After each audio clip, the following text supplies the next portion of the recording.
Hand over the child, now. My blood froze as masked men stormed into the ICU, guns pointed at me and the medical staff. My newborn son squirmed in my arms, his tiny face scrunched up against my chest. I clutched him tighter, my body curling protectively around his fragile form.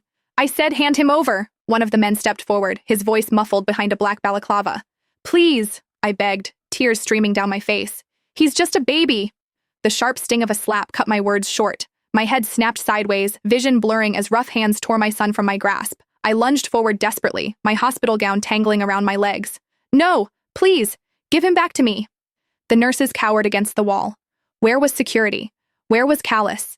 My husband should have been here hours ago when my water broke, but the CEO of Lumicore was unavailable. Now, after hours of labor, after finally holding my beautiful boy in my arms, these monsters had appeared from nowhere. What happened next will haunt me until my dying breath. One of the men laid my son on the bed and grabbed a pillow. My scream tore through the room as he pressed it over my baby's face. My baby's tiny limbs flailed against the white cotton, his movements growing weaker until they stopped. No! God, no! I thrashed against the hands holding me back, my throat raw from screaming. The men laughed. They actually laughed, as my world collapsed around me. Someone stepped toward me, the butt of a gun raised. Pain exploded across my temple as he slammed it against my head. I didn't lose consciousness, though I wished I had. Instead, I lay still, eyes closed, as tears leaked from my eyes. Suddenly, a phone chimed. A video call. Greetings, boss. I've done as you ordered. That voice, that familiar, impossible voice. Callus? The man moved the phone, presumably showing the horrific scene. Excellent work.